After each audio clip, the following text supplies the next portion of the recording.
Hello, welcome to a new vlog. I do introduce this properly when not editing Sammie of the past in the vlog. But I just wanted to pop on and say a massive thank you, as there's so many new faces around here since my last vlog. So I just wanted to say hello and welcome if you are new. I hope you'll stick around, and if you're been around for a while, then thank you for sticking with me, and it's so exciting to see my channel grow on YouTube. So yeah, thank you for that. And I also just wanted to say that I didn't film a thing. I was at my first makers market of the year in Trentham on Saturday, and I didn't film anything. Yeah, I was so nervous. I think it's because it was my first makers market of the year anyway. So yeah, I was super nervous. So I didn't film anything. It did go really well, and there's plenty of markets in May. So I'm gonna take you with me for some markets in May. But yeah, let's get into the video. Hello, happy Tuesday, and welcome to the start of a new vlog. Thank you so much for all the love on last week's vlog, all the comments. It seems like the majority of you like the cherry blossom pin the best too. I had a nightmare of a day on Friday. My computer, I think, is on its way out. It is like 11 years old, nearly. 11 years old? 12? 11 years old. 11 years old? Yeah, it is nearly 11 years old, so there's no surprise really, but it was so slow on Friday. I had to get the stock ready. I'm gonna have to rest my arm. It's aching. I had to get the stock ready for finish off packing everything, the stock for the Keep It Local pop-up, which is this week. Have you finished? The Keep It Local pop-up, which is this week, running from yesterday it opened, and it's only open until this Sunday in Macclesfield. I only had a couple more price labels to print and cut, and my computer froze for like half an hour. So Andy, bless him, had to wait on the drive while I finished sorting them out, but he wasn't waiting half an hour. He was only waiting a few minutes, but it's just typical. Yeah, so it was on complete go slow, so it took a lot longer to get all the orders, all the stickers cut for orders that I needed to do. But yeah, so it's now Tuesday. I didn't film anything yesterday either. I was just trying to what was I doing yesterday?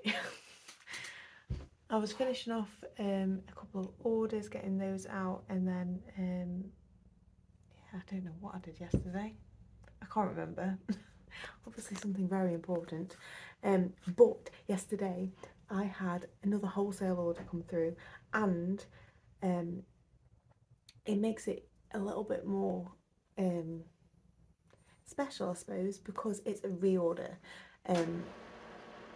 So the fact that somebody's bought my stock, and then it's a month later, actually, it's to the shop in Norway, and they bought some more stock. So I'm getting that. I've been printing and cutting the stickers for that. That's what I was doing yesterday afternoon and this morning, printing and cutting the stickers for that. And they've also ordered some mugs, so I've ordered some more blanks because I hadn't got quite enough. I'd only got 2 of the white ones left. Yeah, and so I've ordered some more white of the white mug, the blanks for those. So they'll be here tomorrow, but I've set my estimated ship date as Monday, just in case. Yeah, I just wanted to give myself a slight buffer. I'll probably get it out before Monday, but yeah, so that's exciting. But I thought I'd show you how I make mugs. It's been a while since I've shown you, and ironically I've just had an Etsy order come through for a mug as well. I don't sell a lot of mugs, but I have had an idea for another one as well. It's flipped, but I thought I could do the shush I'm reading design on a mug, because is there anything better than curling up with a blanket and a hot chocolate and a book, and then you've got your little shush I'm reading mug so everybody's aware to shush. Yeah, so I'll stop rambling and get on with the rest of the day. It is 20 to 1, so I've got a couple of hours before I need to leave. Just take Lake out first, get the mugs done that I can, and then yeah, that'll probably be it for the end of the day. We'll see how much I can get done. I'm on the last sticker sheet for the wholesale order, but I just thought I'd mention because it has helped me massively. I was tearing my hair out yesterday because I calibrated my Cricut 3 times. Because there's been this update, so then now instead of the black line all the way around, it's just on them 4 corners, which is better because sometimes the black ink smudged into the sticker sheet, but it doesn't. I don't know why I did it, but yeah, anyway, so that is better. But I was having a problem. I was cutting the top sticker sheet out perfectly, but then it was off center. If further it went down the sticker sheet, so like these ones and these ones were like off cut the most. But I googled it, and then somebody suggested on one of the forums that you put the mat down a tiny bit and across a tiny bit, rather, because I always line this corner with this corner, but I lined it like, what's that, half a centimetre either way, and fingers crossed. I don't know if you're able to see. Let me move you to the window. Can you see? I don't know if you can see there, but these are the ones that would normally be naff, and they're cut fine. Hooray! So I thought I'd just mention it in case it's helpful for anybody else as well, because I was tearing my hair out. So yeah, put your sticker sheet a little bit off, and hopefully that will help as well. Okay, I've just undone some layers so I can show you. So I can show you how I create the images to print for mugs. So I've got a rectangle background. This is on my template, it's just white. On for this one I've done it like a pale the pale lilac colour. I have moved it because the original colour was more of a pinky purple. I've moved it into more of a blue purple because the colours sometimes go brighter and more vibrant. So I've done it more blue toned, so it's not too bright pink when it's on. And then I put the bears on, so I duplicate it, so it would be, because this is like the middle, this is where the handle would be, and that's the handle, so that wraps around the mug. So this would be the like opposite the handle. So I do the design on both sides. So I've got and I've also added a hue and saturation layer adjustment, and then I've actually turned the saturation down by 12 on there, just to dull the colours a little bit so they're not quite to compensate for the brightness of the sublimation. And then I've added the text. I've changed it slightly. I've made the gap a bit smaller compared to the bookmark, and then I've added an exclamation mark as well. And I've put it above the bear. And then what I did do, let me lock that layer, is I made these central and then moved it back just slightly, just so the bear is more central to the writing. So that's what I did for that. And then what you have to do is it doesn't really matter, but I'll normally lock the background one, and then I would transform it so that I need to flip it horizontally, because when the design's printed onto the sublimation paper, it gets wrapped around the mug, so then it's all the writing and the image needs to be flipped the opposite way, so when it's on the mug it's the right way. That makes sense. So yeah, so flip that, and then I normally, like I have done with this one, I've duplicated it. So this is an A4 sheet, so I print 2 per sheet, like this. So yeah, that's how I do it. And then I send it to the sublimation printer. The printer that I have is the ET2750. I bought this on Facebook Marketplace as a sublimation printer, so it's already been converted. You can, if you buy the EcoTank printers new,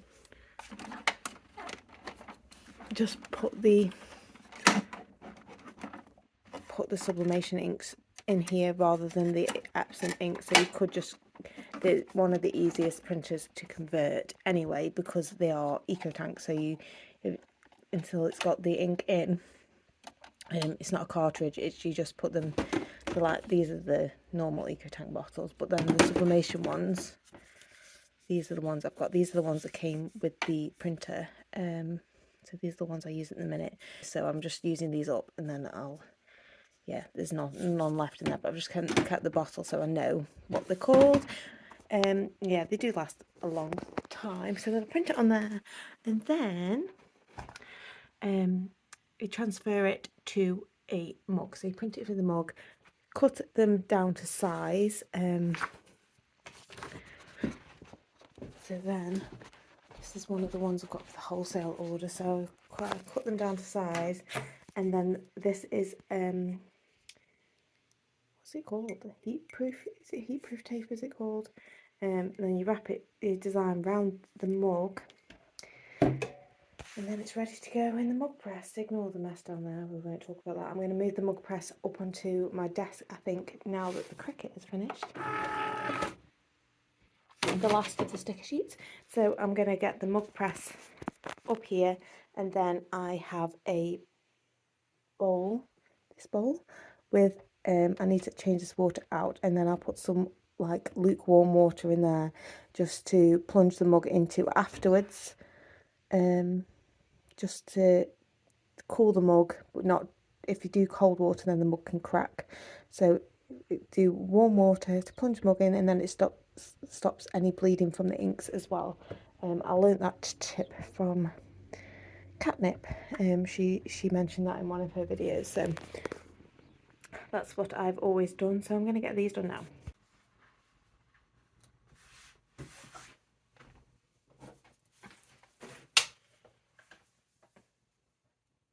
I'm just going to, actually no, I'm going to put it sideways on.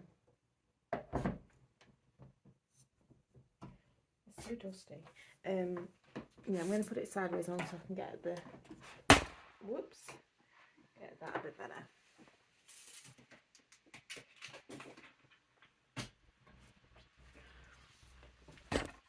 I'll move you around this way so you can see the mug press a bit better.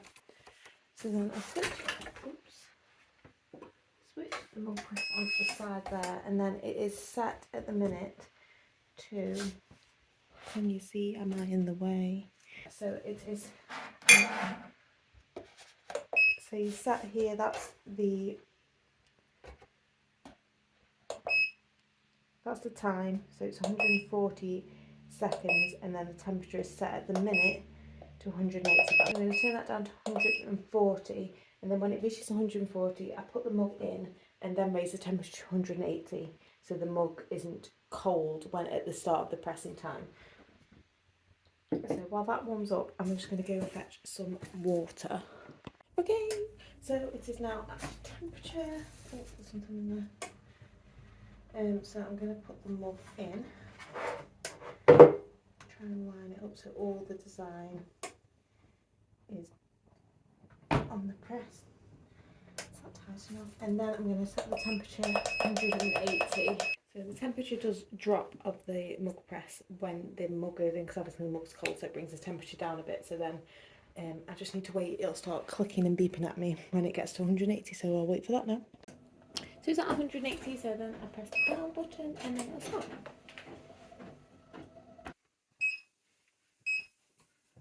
It's finished. Now I need to be really careful, so this is really hot.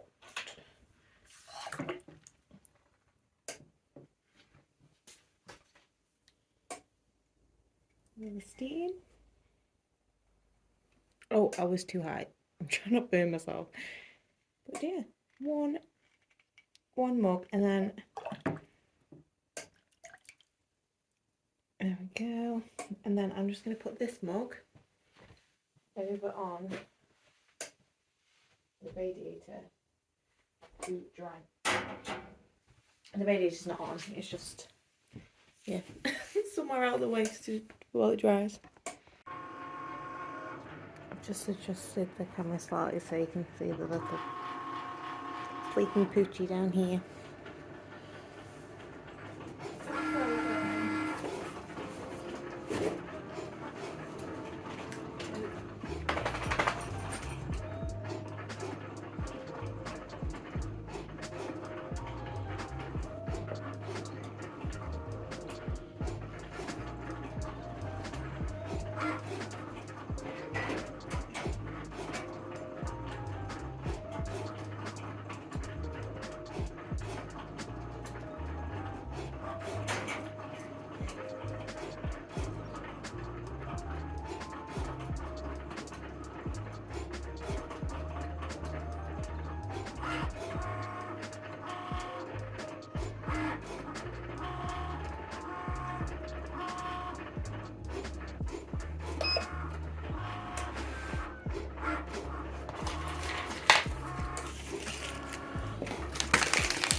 I have less than 5 minutes until I need to leave, so I'm just cutting one of these. I won't have time to do the other, but I've got a little pile of stickers ready to cut next time I am in. But what I'm going to do while these are cutting, if it connects to my Cricut, is I'm just going to have a little tidy up. It's better than it was. But yeah, I'm just going to have a quick bit of a tidy up. I'm going to put my, can't see it, I'm going to put my mug press away. Let me just get that going. I'm going to put my mug press away and just have a bit of a tidy up, so when I'm next in, it's not as bad. I'm going to end this vlog here. So thank you so much for watching. Don't forget to like and comment and subscribe and all those good YouTube things. Yeah, as it helps so much. So thank you for watching, and I will see you next week.